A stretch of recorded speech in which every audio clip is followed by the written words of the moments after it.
दोस्तों, आप देख रहे हैं हमारा यूट्यूब चैनल टैलेंटेड मुस्लिम्स। और आज हम एक ऐसी जंग की कहानी लेकर आए हैं जो मुसलमानों के लिए शर्मनाक भी है और सबक आमोज़ भी। यह जंग बताती है कि कैसे अपने सफ़ के गद्दार आपका बेड़ा गर्क कर सकते हैं। इस जंग को तारीख़ में दूसरी अरब इसराइल जंग या 6 डेज़ वॉर मतलब 6 रोज़ा जंग के नाम से भी जाना जाता है। 6 रोज़ा जंग इसलिए कि एक मुस्लिम देश की गद्दारी की वजह से महज 6 दिनों में इसराइल ने तने तनहा अरब देशों को धूल चटा दी। वैसे तो कई तरह की बात की जाती है, जैसे ये कहा जाता है कि इसराइल की तैयारी बहुत मजबूत थी, उसके मुकाबले अरब देशों की तैयारी कुछ नहीं थी।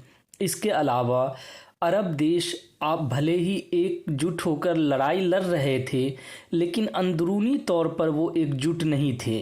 उनके बीच मतभेद, इख्तलाफात काफ़ी थे और बहुत हद तक इन बातों में सच्चाई भी है कि इसराइल की पोजीशन मजबूत थी। सबसे बड़ी बात यह कि उसे अमेरिका का सपोर्ट हासिल था। लेकिन एक मुस्लिम देश ने गद्दारी नहीं की होती तो शायद इस जंग का नतीजा इतना शर्मनाक नहीं होता, या यह भी हो सकता था कि अरब देश इसराइल को बुरी तरह हरा देते। आइए इस जंग की पूरी कहानी सुनते हैं। इस जंग में मिस्र के साबिक सदर जमाल नासिर का अहम रोल था।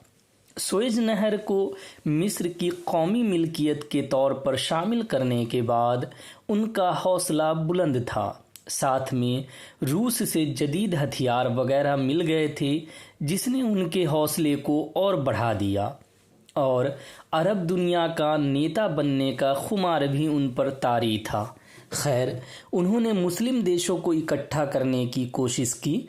मीटिंग वगैरह हुई जिसमें इसराइल पर हमला करने का मंसूबा बनाया गया, लेकिन उनको क्या पता था कि अपने सफ़ के गद्दार ही मुसलमानों की कब्र खोदने का काम करेंगे। कहानी 1965 से शुरू होती है। नासिर मुस्लिम देशों को एकजुट करने में लग जाते हैं। उनकी कई मीटिंग मोरक्को में होती है, मोरक्को के कासाब्लांका शहर में, और यही बहुत बड़ा धोखा हो जाता है। मोरक्को के शाह हसन दोयम दुश्मन यानी इसराइल से जा मिलते हैं। मीटिंग की पूरी रिकॉर्डिंग दुश्मन को सौंप देते हैं।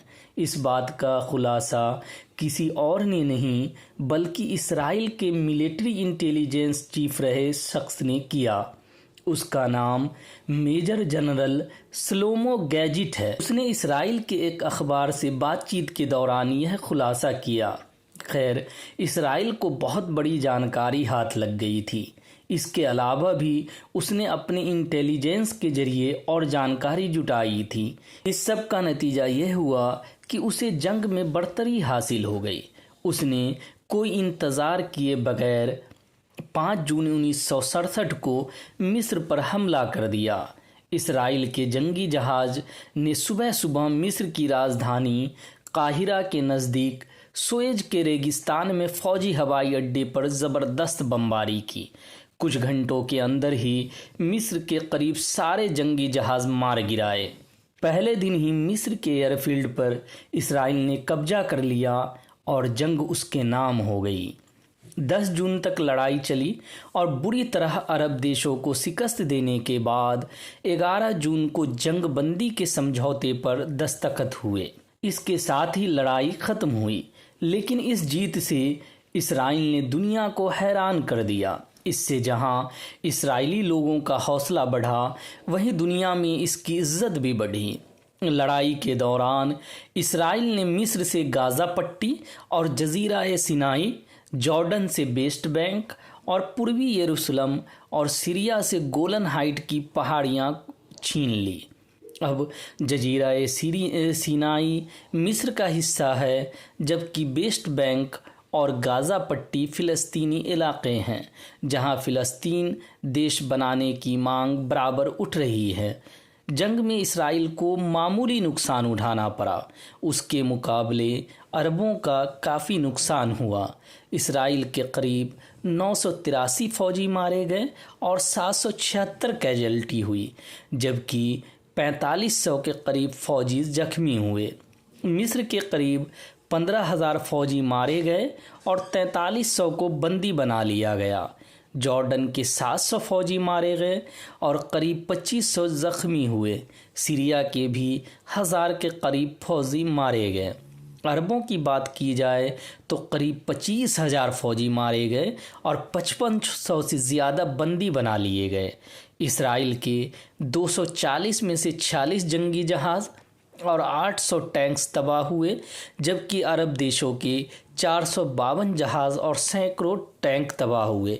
तो दोस्तों, ये थी अरबों की एक अहम जंग की कहानी, जिसने इसराइल नाम के एक शैतानी देश को उभरने में मदद की। इसके साथ ही हमारी यह स्टोरी ख़त्म होती है। यह वीडियो स्टोरी आपको कैसी लगी कमेंट करके ज़रूर बताएं। साथ ही हमारे वीडियो को लाइक और शेयर करना ना भूलें, और हमारे चैनल को अब तक सब्सक्राइब ना किया हो तो ज़रूर कर लें और बेल के आइकन को भी दबा दें, ताकि हमारे नए वीडियो का अपडेट्स आपको मिलता रहे। फिर मिलते हैं नए वीडियो के साथ, तब तक के लिए खुदा हाफिज़।